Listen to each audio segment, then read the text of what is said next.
Geometry Unit 4, Lesson 5, Triangle Proportionality Theorem.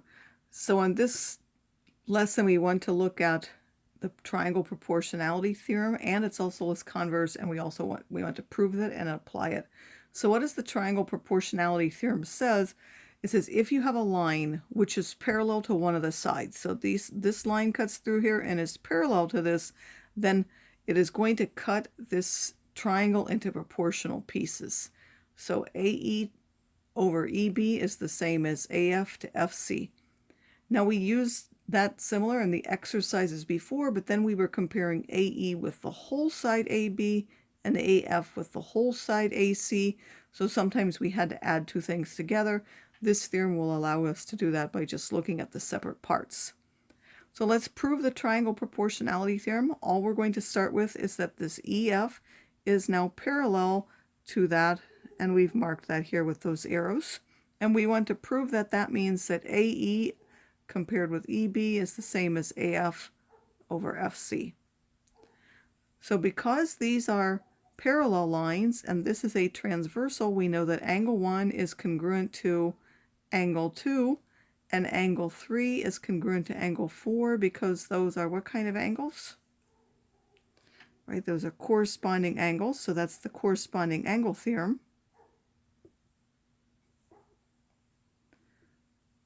And therefore we know that those two triangles are similar by the angle-angle triangle similarity theorem.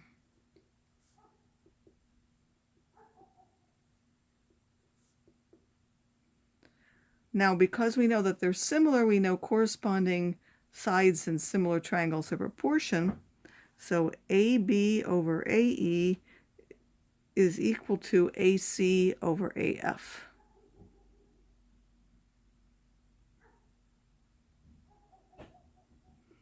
And we're using that because that's similar to what we want here. Rewriting the numerator of each of those, we know that AB is made up of two parts, AE and EB, so it can be AE divided by EB, and AC is made up of two parts, AF and FC. And now if we simply divide, so I divide this by AE, this gives me 1 plus EB over AE, and this one, if I divide by that AF, I end up with 1 plus FC over AF. I now subtract the 1 from both sides. This gives me that EB over AE is equal to FC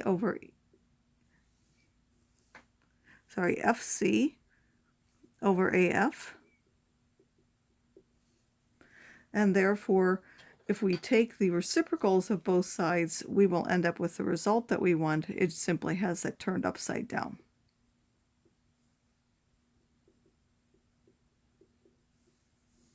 So now we want to apply the triangle proportionality theorem. It says find the length of CY. Again, we no longer need to make this y and then do 10 over 10 plus y like we did in the lesson before that. We can simply put CY or YC, whatever you want to call it. I have 9 over 4 has to be the same as 10 over CY.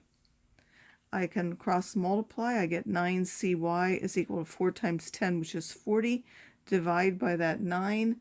I'll get 40 divided by 9, which is, if you divide, is 4 and 4/9. The converse of that triangle proportionality theorem is also true.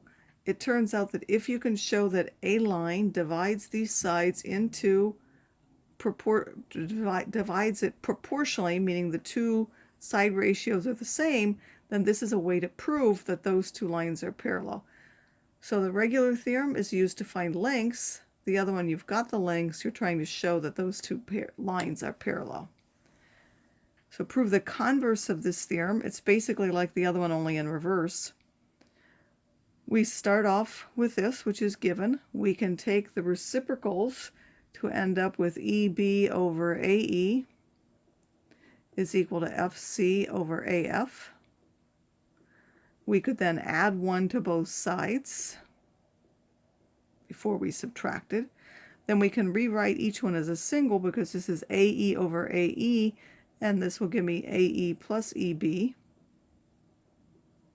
And this one will give me AF over AF, so I get AF plus FC over AF. By the segment addition postulate, we know that AE plus EB will give us the entire segment, which is AB, so I now have AB over AE. And I have AF plus FC is the entire segment AC over AF. And we also have that this angle is congruent to itself. So that angle is not only in the smaller triangle, it's also in this bigger one. So I have two sides which are in proportion, and the included angles which are congruent. So these two triangles are similar by the side angle side triangle similarity theorem.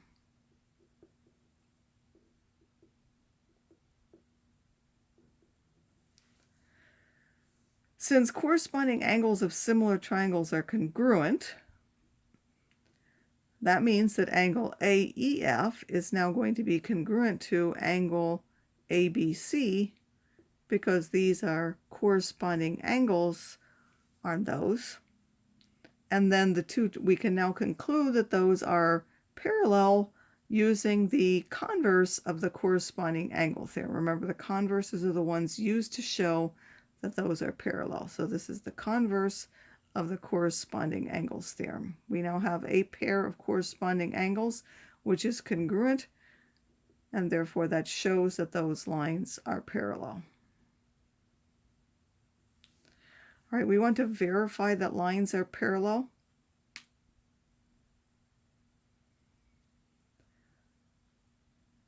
So we can use the converse of the triangle proportionality theorem. We have to show that those two ratios are the same. So if I have Jm over Mk, which is now 42 over 21, which is 2, and I have Jn over NL, which is 30 over 15, which is 2.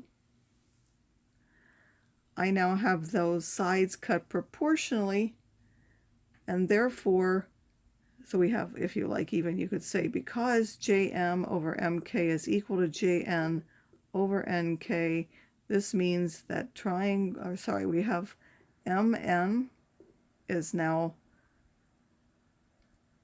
parallel to KL, and that's by the converse of the triangle proportionality theorem.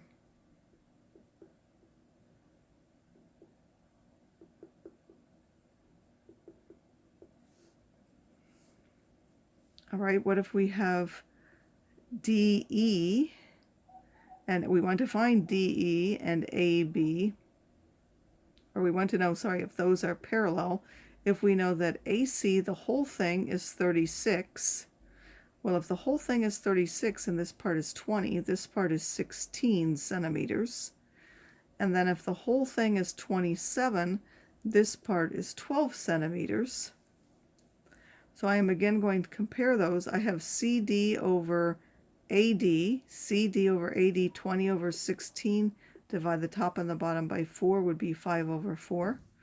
And then for this side, it would be CE over EB. This would be 15 over 12. Divide each of those by 3, you get 5 over 4. So again, we have that CD over AD is equal to CE over EB. Those ratios are the same. This implies that those other sides, the DF and the AB, are parallel. So that's an E, sorry, not enough. DE and AB are parallel. Again, that's by the converse of the triangle proportionality theorem.